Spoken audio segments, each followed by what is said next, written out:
Good morning and welcome to A Fine Time for Healing. I am your show host, Randi Fine, and just so that you know, this show has been pre-recorded. I usually do my shows live, but because Christiana, who I will introduce you to in a few minutes, is in London, it's a little bit harder for her to call in. So we're going to pre-record this. When it comes to issues around narcissistic abuse, do you should all over yourself? When you say I have to in these types of matters, do you truly believe that you have no choice? Are there things you believe you are supposed to do, but really don't want to do in regards to your toxic family? Many experience these types of dilemmas when navigating the healing process of narcissistic abuse. The dreadful feeling associated with these obligations is the same whether they are put upon you or self-inflicted. And you may desperately believe that you have no choices, that you will never be free of these burdens. Today's special guest, Christiana Davidson, is back with us today, and you may remember her from the Christmas dinner video that we did. Christiana is a licensed psychotherapist and certified hypnotherapist from London. She is here to discuss this relevant topic and offer you some helpful hints on how to address these types of dilemmas. Christy is a member of the British Association for Counseling and Psychotherapy, with a particular interest in the effects of narcissistic parenting, attachment, and codependency. Christy believes that the most important question we can ask ourselves about our lives is, why? Why do I behave and think in sometimes unhelpful ways? From here, Christy says, begins a fascinating journey of discovery. Good morning, Christy, and welcome. Morning, Randi. Thank you for that introduction. You are very welcome. It's great to be back. Yeah, it's so great to have you back. We did a great video last time. So what is it about narcissistic abuse that creates these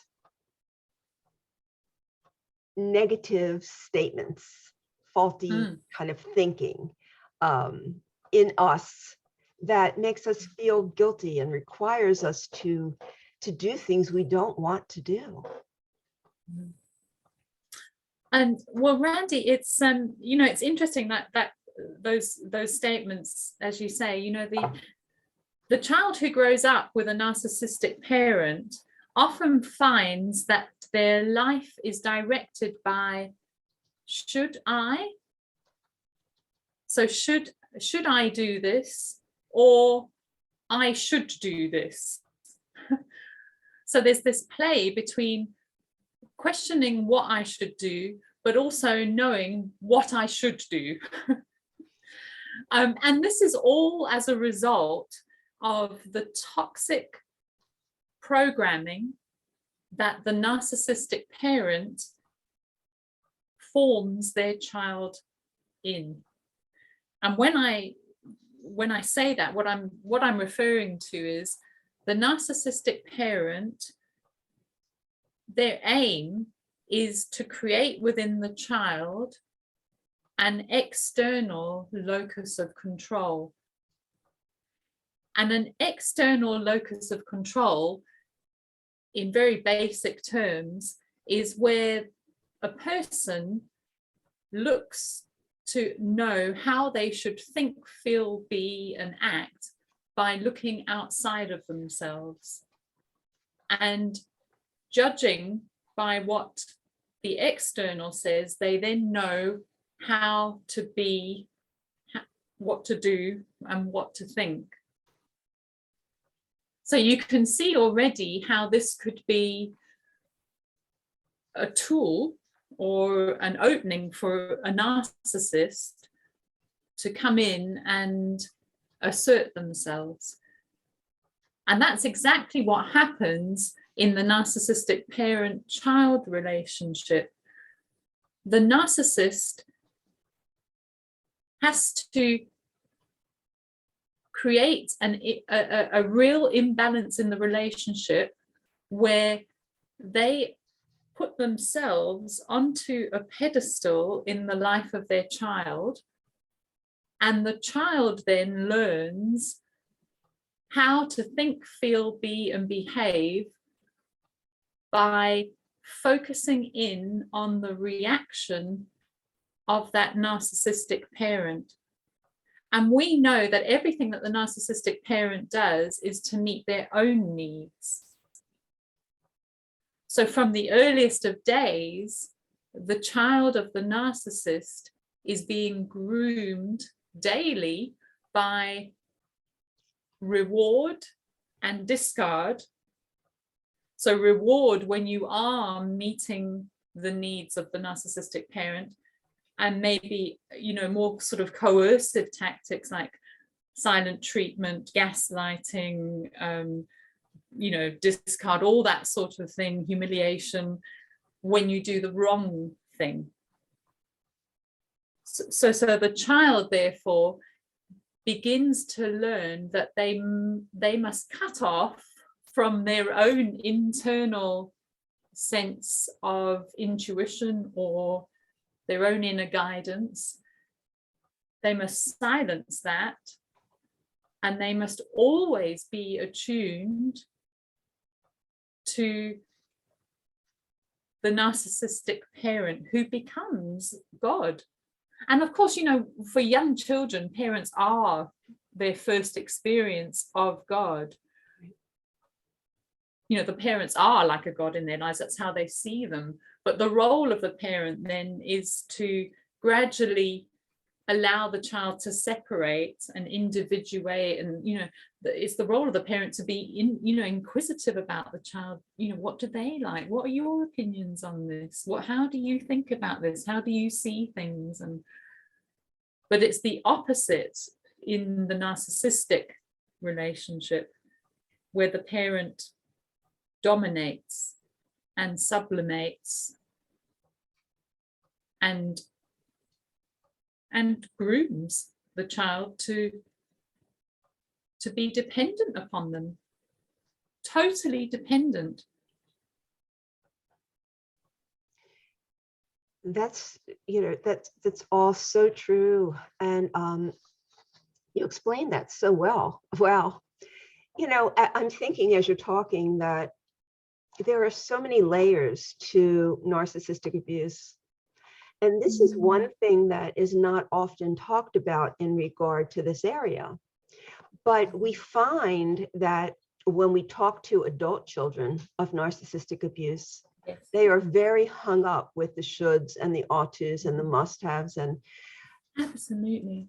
And it creates tremendous guilt and anxiety in them. And they don't feel as if they have options in their life.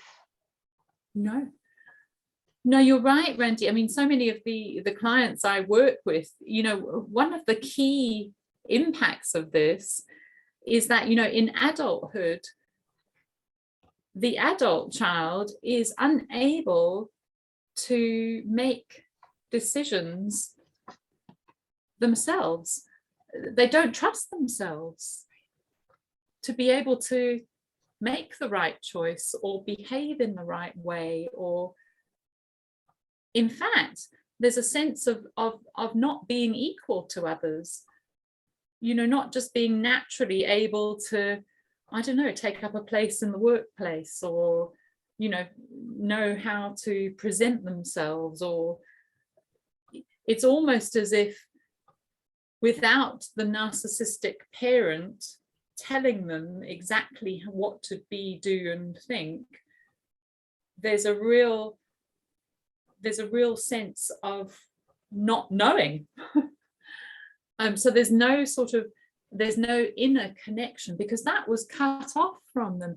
You see, for the child of a narcissistic parent, you can imagine if the parent is trying to make the child dependent upon them, which is exactly what they're trying to do. The narcissistic parent wants this child to be dependent upon them for their sense of self-worth. And their self-worth is bound up in how much they are pleasing the other. If the child then starts to discover some form of independence, where they go against what the narcissistic parent might be wanting or thinking or their views, it's a life and death situation for a child, that is. You're absolutely right. It is.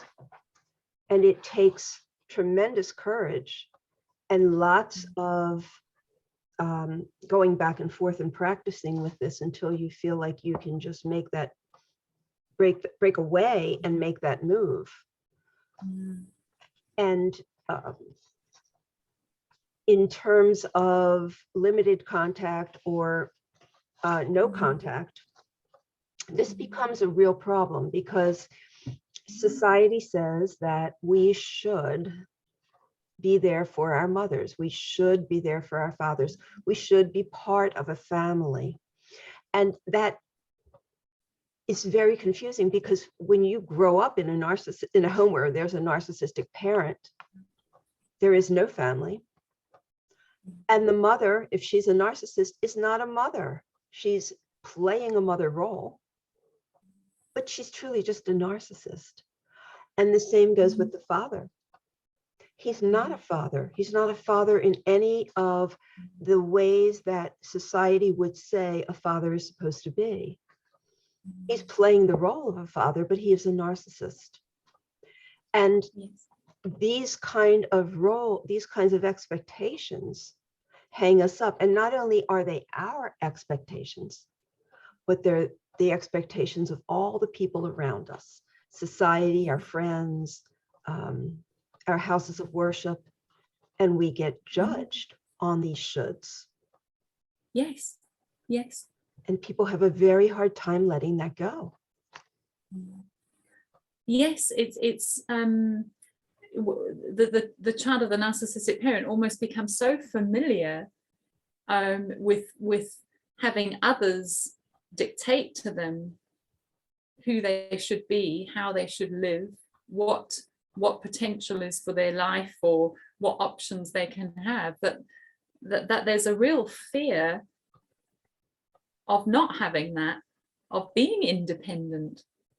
You know, independence can almost feel quite scary, because there's as I was saying, you know, you grow up learning that you can't trust yourself to be acceptable. You know, because you were told you weren't without the direction of your narcissistic parent. So, and they know best, and they will make sure that you know that they know everything and that they are right, and that their moral compass is the one to go by, and that their beliefs are what are important. In fact, it's almost as if, you know, there's this sense of nobody else can direct you like I can, you know, and you need me, because without me you're going to get it wrong, you know. And it's funny, you know, that setup is even later in life, the adult child, you know, even when the parent, say they have gone no contact and there's no parent, you know, no parental contact, it doesn't actually matter because what's happened is that narcissistic parent has become the inner critic. So there's been a total takeover, that now the conscience of the child, the adult child, is still orientated towards what would the parent think, you know, even subconsciously sometimes the parent is still running the show, because the adult child might subconsciously be choosing things. Oh, mum would like this, or mum would think he was a nice man, or there's still this subconscious sort of focus on pleasing or meeting the expectations of the narcissist. Yes, And of course that's bondage, isn't it? It is. I mean, that goes on for a long time. It's as if you have these cords sort of attached to this parent, and you just can't break that process. It makes it so hard when we are trying to break away and we get the courage to do so, and then people are pointing the finger at us. You should. And so you go back into this place of guilt, because you deep down inside believe that you should have, or you should be, or you must, or you ought to. And so it doesn't take much for us to go back into that place. And then what happens is we get caught in the middle of guilt. It's a struggle of, can I be myself? Or do I have to do what's expected of me? Yes, because if I am myself, that's bad. We've learned that that's bad, to listen to yourself. It's true. And to trust yourself. We've learned that we must run everything we do and think by somebody else first, preferably the narcissistic mother or father. We have to run it by them, the narcissist, first, and then we can be okay. If they, depending on their opinion or reaction. So for an adult child then to start making a decision for their lives that may go against the narcissist, but even against other people in their lives, like you're saying, like society, to sort of venture off the beaten track and go do something a bit outrageous. That can be a really, really difficult step, but so necessary. I say this to my clients sometimes, sometimes the more uncomfortable you feel, that's the sign of the growth happening. So true. It's not, that's the feeling of healing, is when you're actually starting to annoy people. When when it's you that's the one that's not complying, or that's really scary for children of narcissists, particularly the golden child. Maybe not so much the scapegoat, who's quite used to being told that they've got it wrong, and low expectations and all the rest of it. But for the golden child, it can be particularly difficult, because they're the one that's used to, jumping at every need and whim and meeting those expectations and being applauded for enabling the narcissistic parent. And so when the golden child turns. Growing up, my mother used to say to me and my siblings, do the right thing. And I found that, when she was unhappy with the way we were acting, or often it was the way we looked out to the outside world, but she would say, do the right thing. And I was so confused, because I didn't know what the right thing was. And the thing about the right thing was that it was constantly changing. So it was the right thing this day, and then we were just jumping through hoops that kept changing. Like, what's the right thing today? And it throws you so off balance as a child that you just don't have any footing. You don't have any grounding. when this is not so clearly defined for you. And it's really, it's saddening, this, because like you said, there's no ground, you don't have any grounding within yourself. There's no real connection to you. There's the narcissistic child has no connection within themselves. So they doubt their feelings, they doubt, why am I feeling like this? I shouldn't be feeling like this. So I shouldn't have these feelings. I shouldn't be angry with my narcissistic mother. I shouldn't, look at what she's done for me. Look at, and then the guilt comes up and confirms that as well.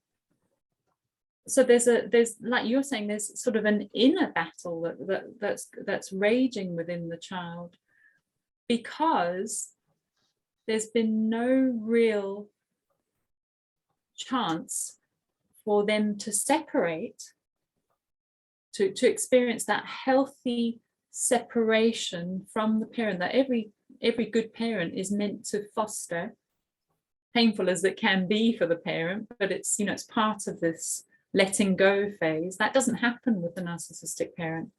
It cannot happen, because you're not an individual in their eyes as such. You're there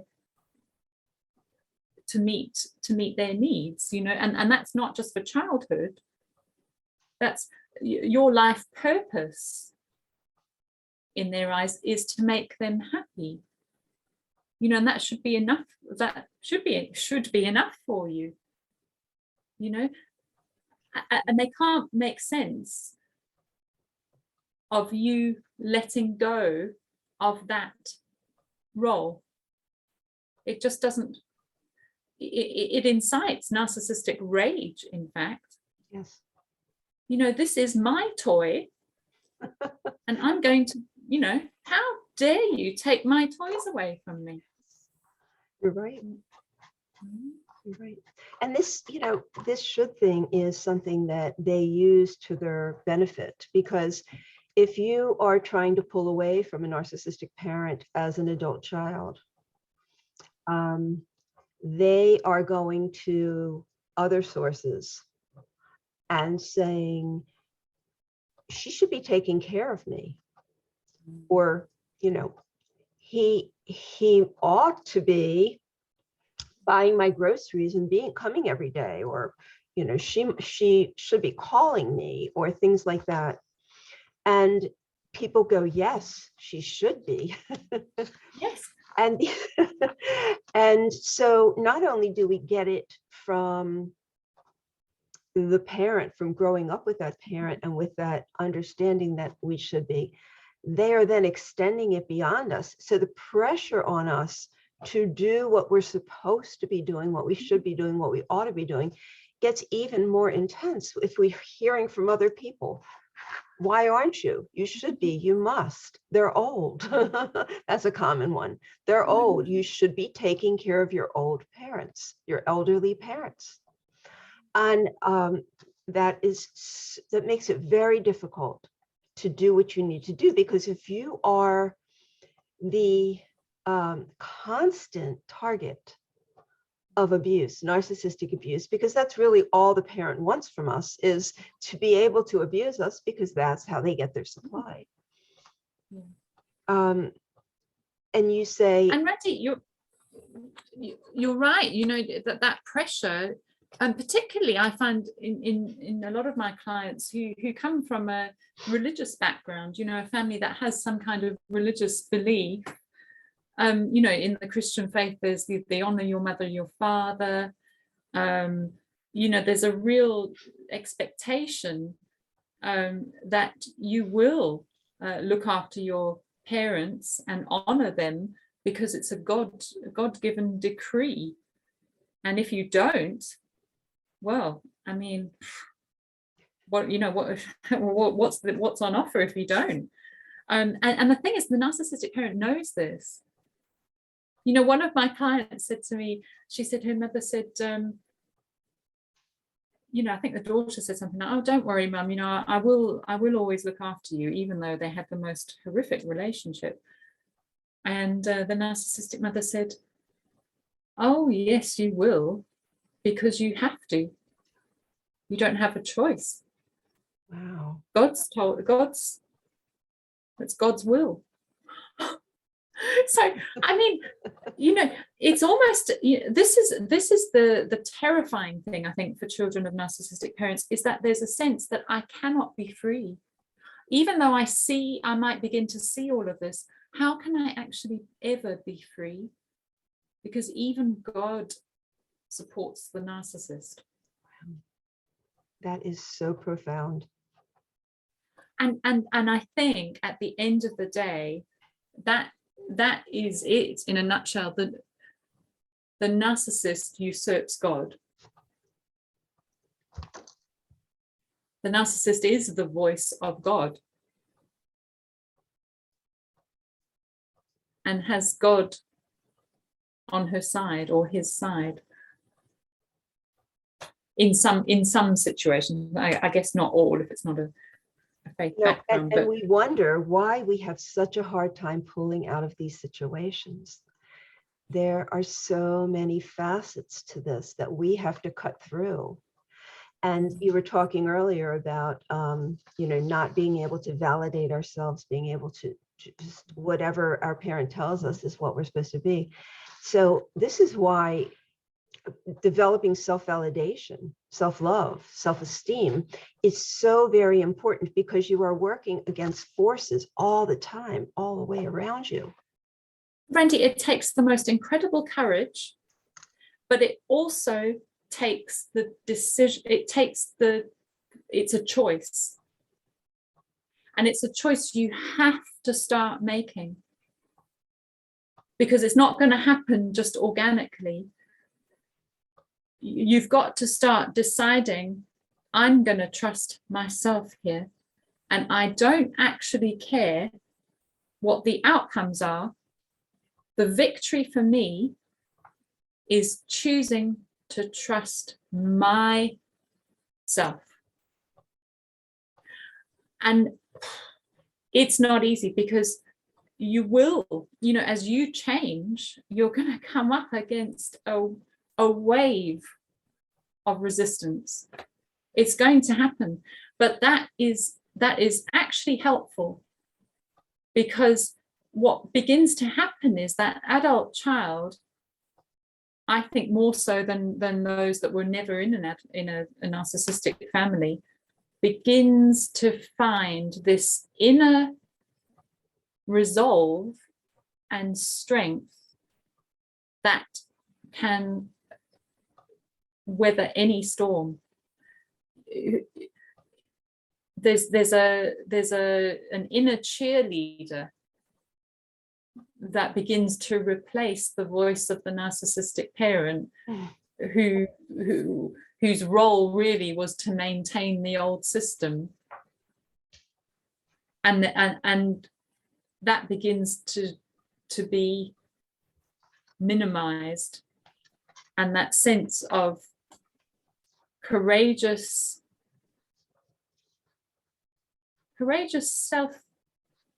self-worth begins to rise up. That's not, it's almost the reversal then of that external locus of control. We begin to see, it's beginning to move to an internal locus of control that is not moved by the reactions of others, whoever they are, be it popes, presidents, mothers, grandmothers, husbands, friends. There's really what it is there's the beginnings of the flourishing of an authentic human being, somebody who's being radically them, which is what we all want. Yeah, I love the the visual of the inner cheerleader. Because if we can sort of grab that, we've got these pom-poms and we're going rah, rah, rah, for us. I picked up on the fact that you use the word have to start trying. And I started to think about that. This is very different than these self-imposed, narcissistic opposed, or, well, actually, I shouldn't say self-imposed, but narcissistically opposed, society opposed shoulds.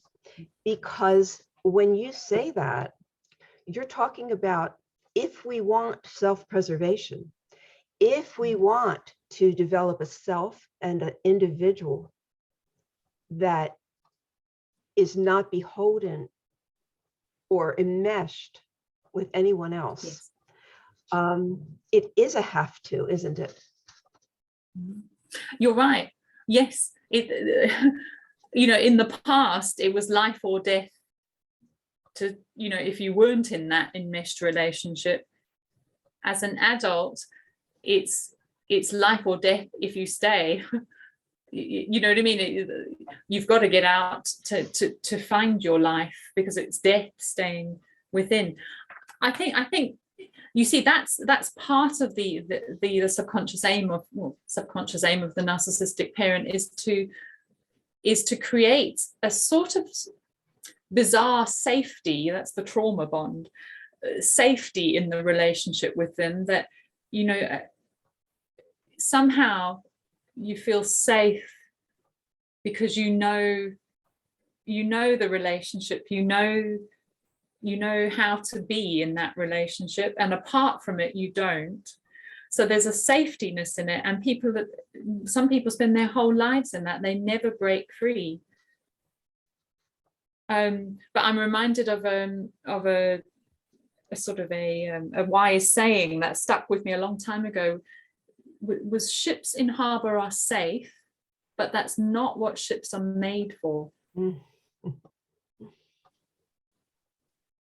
the narcissistic parent would try to make you believe that you are meant to stay in the harbor all your life.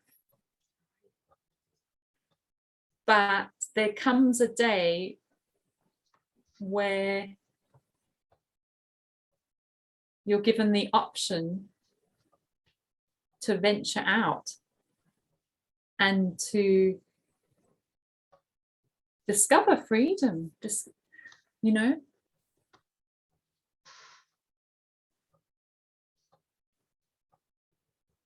have, to stop serving somebody else's dream for your life and to start serving your own. I think that we reach a crux of our existence, and it's do we stay reliant on what we know and feel horrible and know that we're not happy, we're depressed, we have anxiety, or do we risk that sailing out? Yeah. And it's such a huge leap of faith. You just don't know. It's like Christopher Columbus. You just don't know where you're going. No. But it's almost, this is a pinnacle where you say, I either stay or I have to leave. I have to separate. And so this is very different. It is, because, especially from the narcissistic family system, because it's not just the one parent that you're breaking free from, it's the whole system.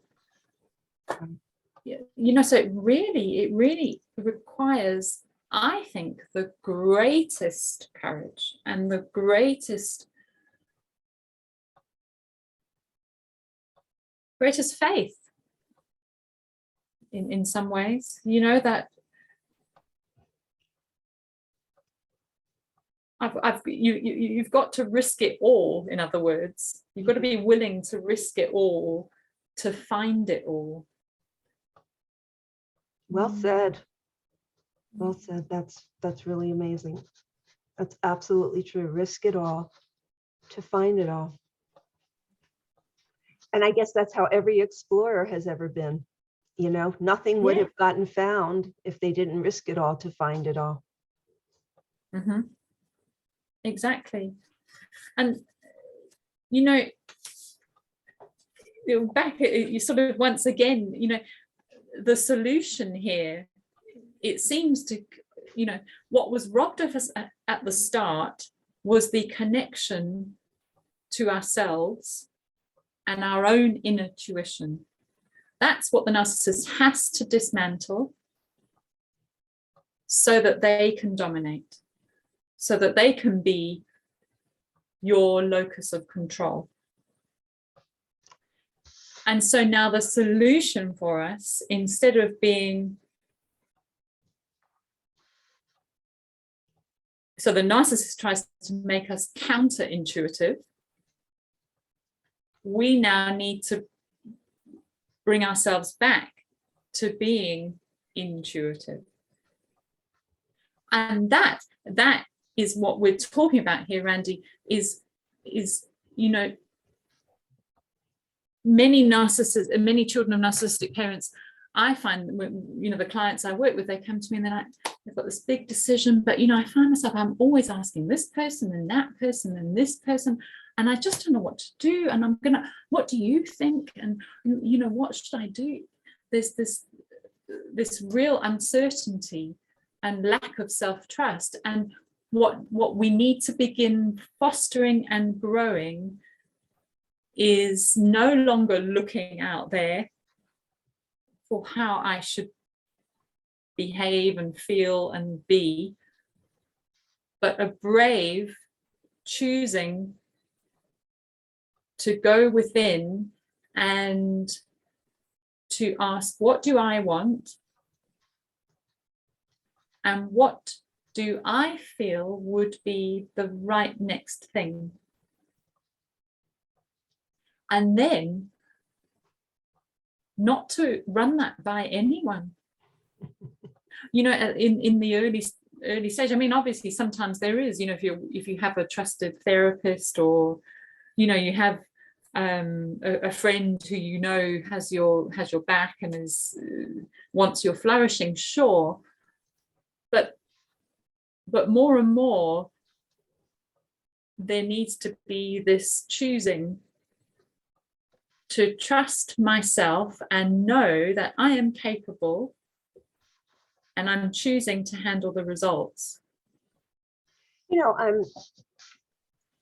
Cognitive behavioral therapists, who are often the first resource that people going through this go to, really foster those shoulds and have tos. They really sort of throw you into this, well, it's your parents, you have to work this out. Or it's your sister or your brother, you have to work this out. And that kind of authority really can twist your mind, because while they're saying that, that it feels wrong. And yet a part of you thinks you should be.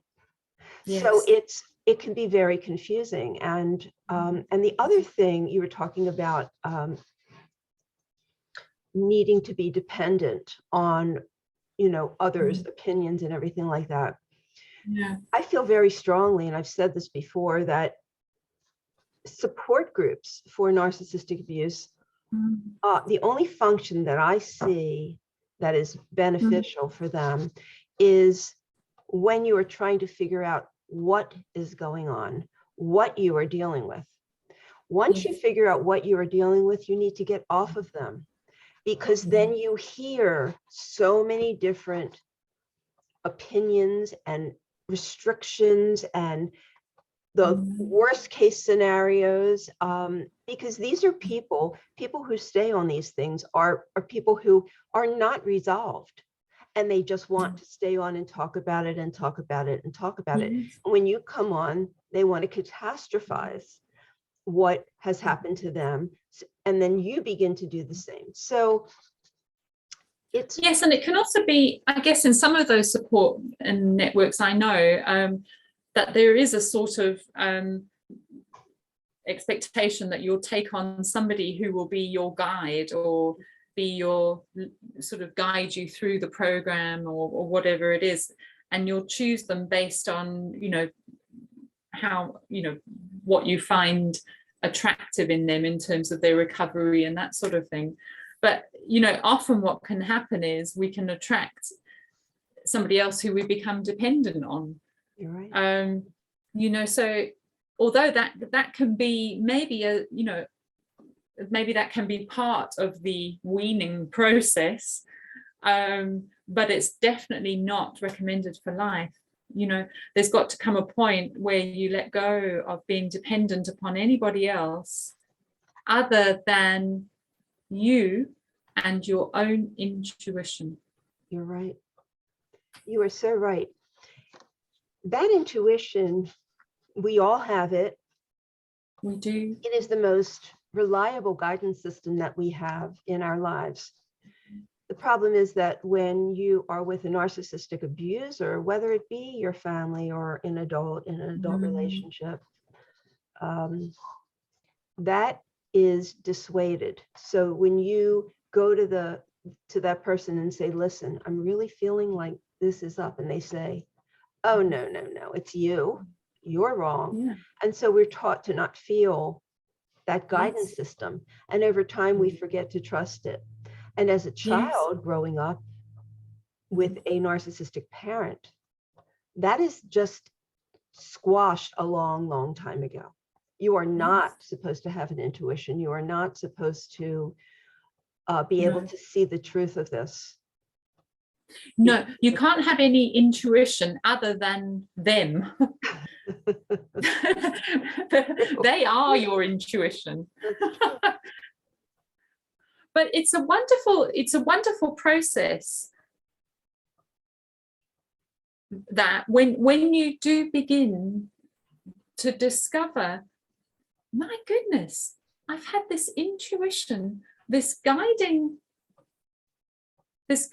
in my life that I never knew was there, but I'm starting to hear it and I'm starting to see it.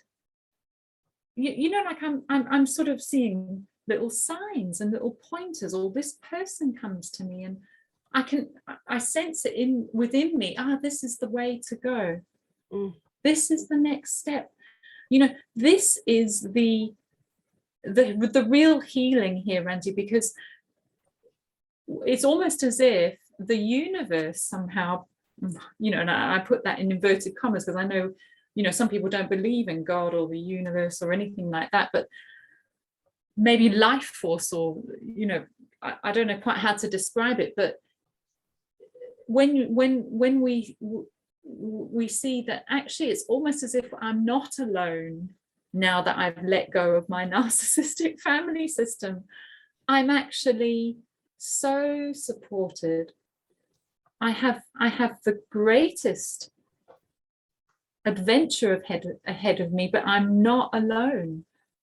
I'm being guided. It's true. I do believe you're not alone. Yeah, you're not. Because that's the greatest fear often, isn't it? It is. It's a very, you know, yes, it is a fear that you are alone, and that's a terrifying fear. So how do we begin to identify that the shoulds and the ought tos and the have tos and the musts are ruling our life? How do we, you know, because often that's a pattern that we just don't even realize we're doing. And when we do this, we make ourselves feel awful. Yes. So where do we begin to dig, to recognize that these are things that it's another step that we have to take in order to release ourselves from this pattern? That's a really good question. As you were talking, I was just thinking, well, I think it's, you know, where in my life am I feeling so resentful? You know, where in my life am I feeling trapped? Where do I feel suffocated? What do I want? What do I want for my life? And what's holding me back? I think those are the questions that if we sit with them and we can answer those, that's where we need to begin doing the work. Is you know, what do I want and what holds me back from going for it? That can often be a sign of still being enmeshed in some way with the narcissistic parent, Right. or at least enmeshed with the beliefs that you took on as a child about yourself from them. So yeah, that's how I would answer that question. I mean, and also when we have these requirements of ourselves, or these pseudo requirements of ourselves, Yes. we tend to have them of others. And so this is where problems form in relationships, because we think the partners should do this or has to do this, and we hold on to these same kind of beliefs in regard to our relationships, and we're very disappointed when they don't come true. And we think we project it onto the other person, when in fact it's our fears and disappointments that we are projecting onto the other person. So it's another reason why we should begin to let these go, because we shouldn't do this to other people. We shouldn't put this on other people, knowing what has been done to us, being aware of that. We have to make sure we don't do this to others. It's really a hard pattern to break. So what would be a better way to start thinking about this? Well, like I was saying when we were talking just before we started, Randi, you know, I've come to sort of think of healing as the solution being to begin acting with boldness in our lives, to begin trusting ourselves. But I think what you mentioned earlier and highlighted earlier, rather, that inner cheerleader, you know, once we can begin to be compassionate to ourselves, that's something that already starts to flow out into our relationships. Then, you know, the less we're controlling our own lives by I should or I should not, the more we're able to let others be themselves too, without those expectations, putting those expectations on them as well. So it really does come down to, I mean, it's going to sound really cheesy, but, you know, to really loving yourself and choosing yourself over others. Right. And I think it's a limiting belief, actually. These kind of expectations of ourselves are limiting beliefs. And the way that I often suggest people determine these is to listen to what they're saying to themselves, because as soon as you start to feel uncomfortable, you're depressed or sad, what are you saying to yourself? You know, write that down. Start being aware of the things that you say to yourselves. And then I think the next step is to learn to rephrase these things. So instead of I'm supposed to or should, I'd like to. Or why didn't I? It would have been better if I had blah, blah, blah. So there's different ways that we can phrase this where we're saying the same thing, but we're not hurting ourselves while we're saying it. It's just a 100%. Different kind of awareness. Yes, Randi, I think, you know, this is sort of the focus of the work that I do with clients, actually. You know, being a therapist and a hypnotherapist, I'm aware of the the subconscious, the role of the subconscious in this, between the ages of, the womb and 7 years old, children are in a state of hypnosis. Wow. They are constantly in the alpha state. They are suggestible. And, that's what we do in hypnosis. When, in the work I do, I put a client into a very light hypnotic state, and they become suggestible. The subconscious then is open to wonderful suggestions. In childhood, we know if you're growing up with a narcissistic parent, you're going to be exposed to the most awful suggestions, which you will be internalizing into the subconscious. And it's those negative messages that fuel the dependency on the narcissist. It's that inner belief about yourself that you're not good enough, you're not lovable, I'm not wanted, all of these I am statements, these negative ones, are what fuel the dependency on the narcissistic parent. Because if I'm not good enough, then I can't just rely on myself to make good decisions. I need to check with other people. If I'm not wanted, well, there must be something wrong with me then. I need somebody else to tell me how to make myself wantable. So this really is the core of the work. It's claiming back the truth about yourself and not letting anybody else ever again rob you of it. And that is also part of that, the movement towards then trusting myself, my intuition, and embarking out of the harbour onto the adventurous seas of my life, separate, free, no longer vampired, no longer toxically bonded in a relationship that sucks me of my life, robs me of my life. Yes, I've broken free. It's almost like a severing again of the umbilical cord. It is. For the second time. It is. Christy, it's so wonderful to hear the perspective that you share coming from someone who is a psychotherapist, because most of us who have worked with anyone who is licensed in the psychology field have gotten very different perspectives. So it's so refreshing to hear you having this awareness about this kind of abuse.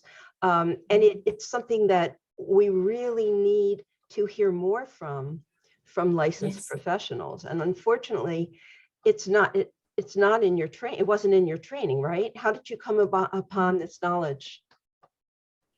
Well, I mean, as with most therapists, whatever field they're in, they tend to have had some personal experience of it. So that is, my own personal healing journey has fostered my research and my passion for this work, much like yourself, Randi. Right. But like you say, in my training as a psychotherapist, there was a very small segment, about what narcissism is, the impact that it can have on somebody's life. But it was only a small little 2-hour session. It's a travesty, because this is the illness of our times. It is. This, it really is on a global scale, but it's quite interesting that, because it almost parallels the situation in families where this sort of illness is secret. Nobody sees it. It's behind the scenes, and it, but there is, there's such a growing knowledge and, need and desire for more education on this. But I do believe that really, unless the person has been through it themselves, I don't know whether you can quite get it in all its manifestations as somebody who has, and I'm not kind of blowing my own trumpet here, but you know, it just is how it is with this. It's very bizarre. It's very counterintuitive. Nothing makes sense. It's nonsense. It's unpredictable. It's never the same. And so in order to be able to grasp the truth of that, what that really is, I think you have to have experienced it. I don't think you can learn this in school. So, so I call you Christy, Christiana Davidson. Where are you? How can we get in touch with you for someone who wants to work with you? What is the best way to do that? Great. So Randi, I work in a sort of a bit of a different style, just to give an idea. I work online using psychotherapy and hypnotherapy. All of my clients go through a 6-week program to start, and then they have the option of regular support with me thereafter. But the 6 weeks combines psychotherapy and hypnotherapy, and the real focus is on getting to these negative beliefs and transforming them on the subconscious level. That's where we start, and we get rid of that and we get things moving so that we can then start to lift the veil even further. Yes. If anyone wants to contact me, they can do so at my email address, which is Christiana@delightinu.com. So that's DELIGHTINU.com, all lowercase. Oh, Christiana. Okay, you all hear that, because she's wonderful. And she will be an amazing help for you. It's just awesome to me that, you know, that the world has gotten so small that you and you're in the UK and I'm in America, and we're talking just like we're next door or sitting next to each other. So it's fantastic. But yes. Zoom has made it all very possible. So I want to thank you tremendously for being my guest today and giving us your very in-depth perspective on this topic. It is so important, and I don't think it's talked about even nearly enough. It's not, Randi, yeah. Yeah, so thank you. And we will be together again. We will do another topic because we're really good together. I look forward to it very, very much. Okay. Have a wonderful day. Hope to talk to you soon. Thank you, Randi. Okay, bye-bye.